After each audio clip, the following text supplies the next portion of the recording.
ಡಿ.ಕೆ. ಶಿವಕುಮಾರ್ ಅವರು ಕ್ಯಾಬಿನೆಟ್ ವಿಸ್ತರಣೆಯ ಸಂದರ್ಭದಲ್ಲಿ, ಎರಡನೇ ಹಂತದ ವಿಸ್ತರಣೆಯ ಸಂದರ್ಭದಲ್ಲಿ ಯಾರ್ಯಾರನ್ನ ತಮ್ಮ ಕ್ಯಾಬಿನೆಟ್ಗೆ ತೆಗೆದುಕೊಳ್ಳುತ್ತಾರೆ ಅನ್ನೋ ಲೆಕ್ಕಾಚಾರಗಳು ಈಗ ಓಡಾಡ್ತಾ ಇದೆ.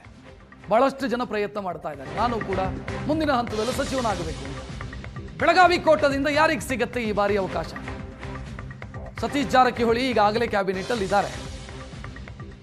ಮಾಜಿ ಮುಖ್ಯಮಂತ್ರಿ ಸಿದ್ದರಾಮಯ್ಯ ಪಟ್ಟು ಹಿಡಿದಿದ್ದಾರಂತೆ ತಮ್ಮ ಆಪ್ತನಿಗೆ ಸಚಿವ ಸ್ಥಾನ ಸಿಗಬೇಕು ಅಂತ.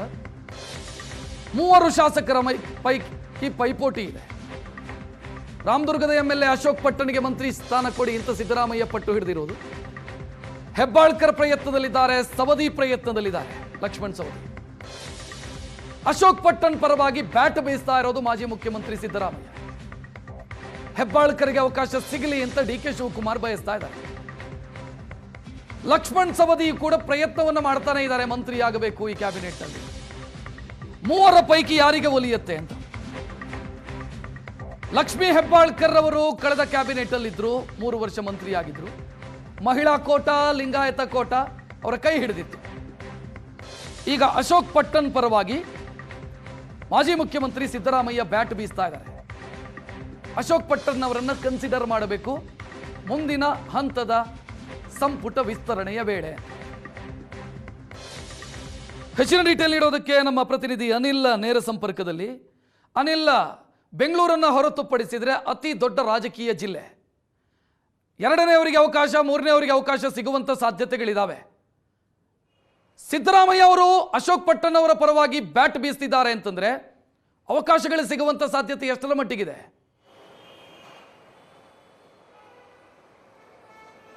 ಹೌದು ರಕ್ಷಾ, ಸಂಪುಟ ವಿಸ್ತರಣೆಯ ಸಂದರ್ಭದಲ್ಲಿ ಬೆಳಗಾವಿ ಆದ್ಯತೆ ಕೊಡುವ ವಿಚಾರದಲ್ಲಿ ಡಿ.ಕೆ. ಶಿವಕುಮಾರ್ ಅವರು, ಮುಖ್ಯಮಂತ್ರಿ ಡಿ.ಕೆ. ಶಿವಕುಮಾರ್ ಅವರಿಗೆ ಇಕ್ಕಟ್ಟಿಗೆ ಸಿಲುಕುವ ಸಾಧ್ಯತೆ ಹೆಚ್ಚಾಗ್ತಿರುವಂಥ. ಯಾಕಂತಂದ್ರೆ ಸಿದ್ದರಾಮಯ್ಯನವರ ಆಪ್ತ ವಲಯದಲ್ಲಿ ಗುರುತಿಸಿಕೊಂಡಂಥ ಅಶೋಕ್ ಪಟ್ಟಣ್ ಅವರೇ ಈ ಬಾರಿ ಸಚಿವರಾಗಬೇಕು ಅಂತೇಳಿ ಮಾಜಿ CM ಸಿದ್ದರಾಮಯ್ಯನವರು ಬಿಗಿ ಪಟ್ಟಣ ಹಿಡಿದಿರುವಂಥದ್ದು. ಹೀಗಾಗಿ ಸಹಜವಾಗಿ ತಮ್ಮ ಆಪ್ತರಿಗೆ ಸಚಿವ ಸ್ಥಾನ ಕೊಡಬೇಕಂತೇಳಿ ಏನು ಡಿ.ಕೆ. ಶಿವಕುಮಾರ್ ಅವರು ಮುಂದಾಗಿದ್ರು. ಒಂದು ಲಕ್ಷ್ಮೀ ಹೆಬ್ಬಾಳ್ಕರ್ ಇಲ್ಲವೇ ಲಕ್ಷ್ಮಣ್ ಸವದಿ.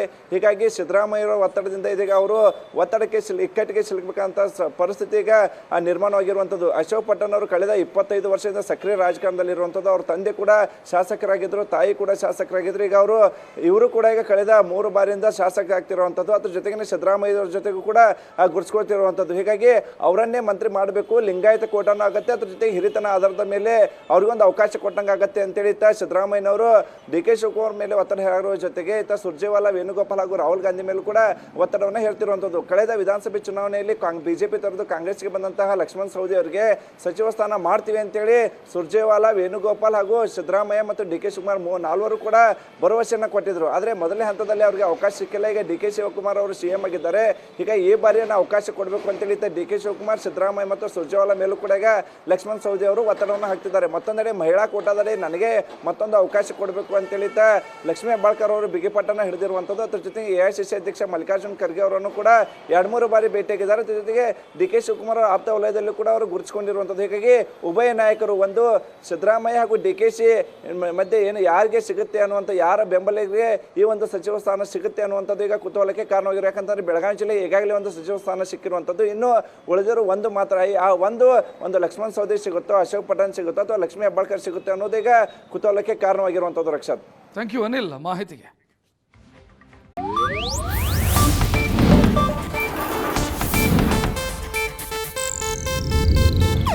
ಇದು ಏಷ್ಯಾನೆಟ್ ನ್ಯೂಸ್ ನೆಟ್ವರ್ಕ್ ಪ್ರಸ್ತುತಿ.